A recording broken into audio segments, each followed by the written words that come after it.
မင်္ဂလာပါပရိသတ်တို့ရေ Midnight Terror Channel မှာပြန်လည်ကြိုဆိုလိုက်ပါတယ်ရှင်။အခုတစ်ခါမှာတော့ပရိသတ်ကြီးတို့အတွက်ထိတ်လန့်ခြောက်ခြားဖွယ်ရာကောင်းတဲ့အင်းဆောင်တရေနဲ့သွေးစွန်းသောလှီလော်တန်ဆိုတဲ့ပရလောကဇာတ်လမ်းလေးကိုတင်ဆက်ပေးသွားမှာပါ။အင်းဆောင်တရေနဲ့သွေးစွန်းသောလှီလော်တန်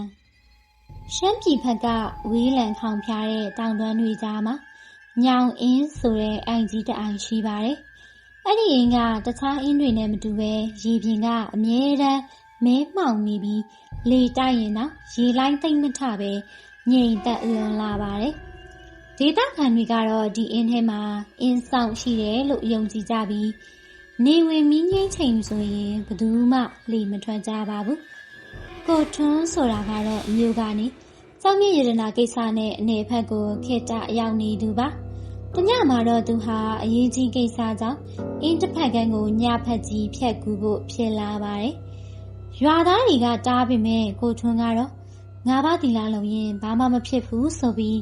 အင်းဆက်ကလေအိုကြီးတစ်စင်းကိုငားပြီးထွက်လာခဲ့ပါတယ်။လေလော်ခတ်တန်အတန်ကလွင်လို့ပတ်ဝန်းကျင်မှာဘာတမ်းမှမရှိပါဘူး။အင်းလေကိုရောက်တဲ့အခါမှာတော့ထူးဆန်းတဲ့မြူနွေးတွေ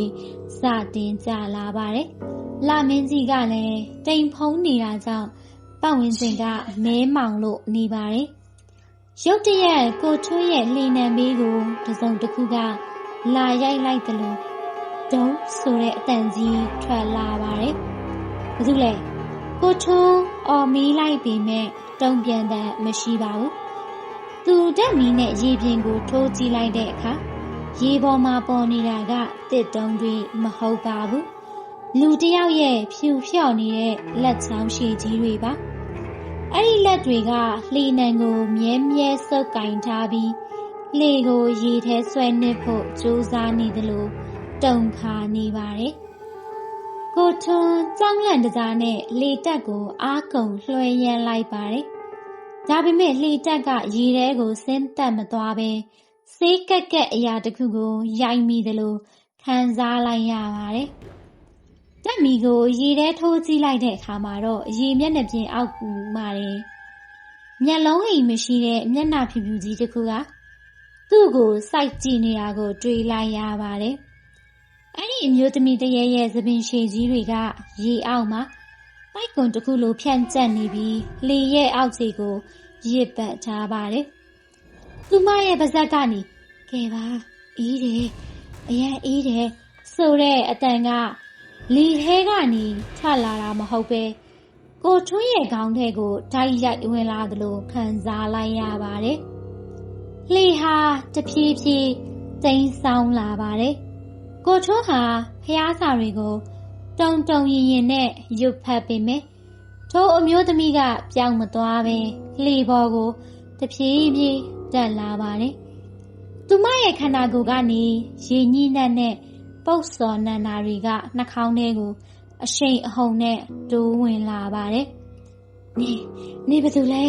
လို့ကိုထွန်းအာယူမေးလိုက်ပါတယ်။တရေမကသူမရဲ့အယိုးငေါလက်တွေနဲ့ကိုထွန်းရဲ့ခြေထောက်ကိုဆွဲကင်လိုက်ပြီးငါနေရာမှာနေခဲရမယ်လို့ပြောလိုက်တဲ့အချိန်မှာပဲလေကြီးဟာ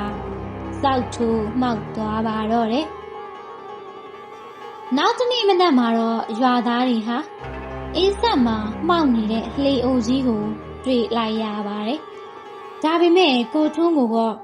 ဘယ်နေရာမှာမှရှာမတွေ့တော့ပါဘူး။ထူးဆန်းတာကအဲ့ဒီနေ့ကစပြီးလာပြညတိုင်းမှာအင်းလေကနေပြုံးဆိုတဲ့လှီလော်ခတ်တန်နဲ့အတူခဲကြပါဦးအေးတယ်ဆိုတဲ့ယောက်ျားတယောက်ရဲ့အော်ဟစ်တန်ကိုကြားနေရတယ်လို့ဆိုကြပါတယ်။ကိုထွန်းဟာအင်းဆောင်ရဲ့အစားထိုးခံဝိညာဉ်အသစ်ဖြစ်သွားခဲ့ရပါပြီ။ညောင်အင်းရဲ့ရေပြင်ကတော့ဘာမှမဖြစ်ခဲ့သလိုတည်ငြိမ်နေစေပါပဲ။ဆက်လန်လေးကတော့ဒီမှာရင်ပြီးဆုံးပါပြီပရိသတ်ကြီးတို့ရဲ့ဒီထက်ပိုပြီးစိတ်ဝင်စားစရာကောင်းတဲ့ပရလောကဇာတ်လမ်းလေးတွေကိုနားထောင်ခြင်းနဲ့ဆိုရင်တော့ကျမတို့ရဲ့ channel လေးကို like and subscribe လုပ်ခဲ့ဖို့မေးပါနဲ့နော်ကျေးဇူးတင်ပါတယ်ရှင်။